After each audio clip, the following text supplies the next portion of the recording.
আজকে তৈরি করে দেখাবো কাঁচা আমের ঝুরি আচার। আসসালামু আলাইকুম and welcome to amazing bites. আচার তৈরি করার জন্য এখানে আমি কয়েকটি কাঁচা আম নিয়ে নিয়েছি। এরপর আমগুলোকে আমি এরকম স্লাইস করে নিয়েছি, আর এরপর আমগুলোকে কুচি করে নিচ্ছি। আমি একটু লম্বা করে কুচি করে নিয়েছি, আর কতটুকু মোটা করেছি সেটা আপনারা দেখতেই পাচ্ছেন। এরপর সবগুলো আমকে এভাবে আমি কুচি করে নিচ্ছি।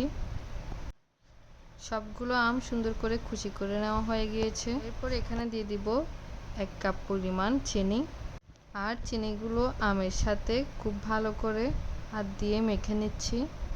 চিনিগুলো আমের সাথে ভালো করে মেখে নেওয়া হয়ে গেলে এগুলো ঢাকনা দিয়ে ঢেকে রেখে দেব 1 থেকে 1.5 ঘন্টার জন্য। আমগুলোকে রেস্টে দেওয়ার পর আম থেকে এখানে বেশ কিছু পরিমাণ পানি ছেড়ে দিয়েছে, আর আজকের আচারটা এই পানির মধ্যেই সেদ্ধ হয়ে যাবে, কোনো পানি ইউজ করার দরকার নেই। এরপর আমগুলোকে একটি ফ্রাই প্যানে পানিগুলো সহ ঢেলে নিচ্ছি।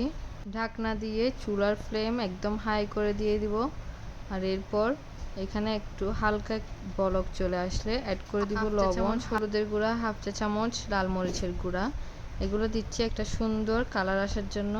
আর এখানে আমি 2 টুকরো দারুচিনিও অ্যাড করেছিলাম, যেটা স্কিপ হয়ে গিয়েছে। আপনারা অবশ্যই দারুচিনিটা অ্যাড করবেন। এরপর আচারের জন্য একটি মশলা তৈরি করে নিচ্ছি।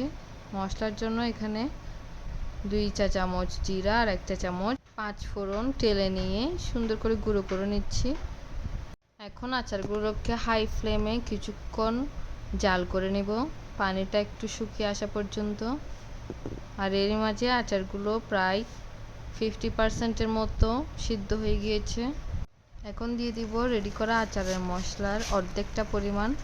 এই আচারে একদম হালকা মশলার প্রয়োজন হয়, তাই আমি এখানে অর্ধেক ইউজ করেছি। খুব বেশি মশলা দিলে আচারটা খেতে একদমই ভালো লাগে না। আমি যেভাবে তৈরি করেছি আপনারা যদি সেম প্রসেসে আচারটা তৈরি করে নেন, তাহলে একটা আচারও কিন্তু ভেঙে যাবে না। প্রত্যেকটা আচার হবে খুবই ঝরঝরে, আর আচারটা নামাতে দেরি হবে কিন্তু খেতে একদমই দেরি হবে না। এত বেশি মজা হয় আচারটা, আপনারা অবশ্যই একবার হলেও বাসায় বানিয়ে ট্রাই করবেন। এরপর আমি একদম হাই ফ্লেমে চুলার জালটা রেখে আচারের পানিগুলো শুকিয়ে আসা পর্যন্ত ওয়েট করছি। আর দেখতেই পাচ্ছেন এই পর্যায়ে আচারের পানিটা অনেকটা শুকিয়ে এসেছে, আচারের গায়ে লেগে এসেছে। আর আমি এই পর্যায়ে চুলাটা অফ করে দিয়েছি আর আচারটা নামিয়ে নিয়েছি।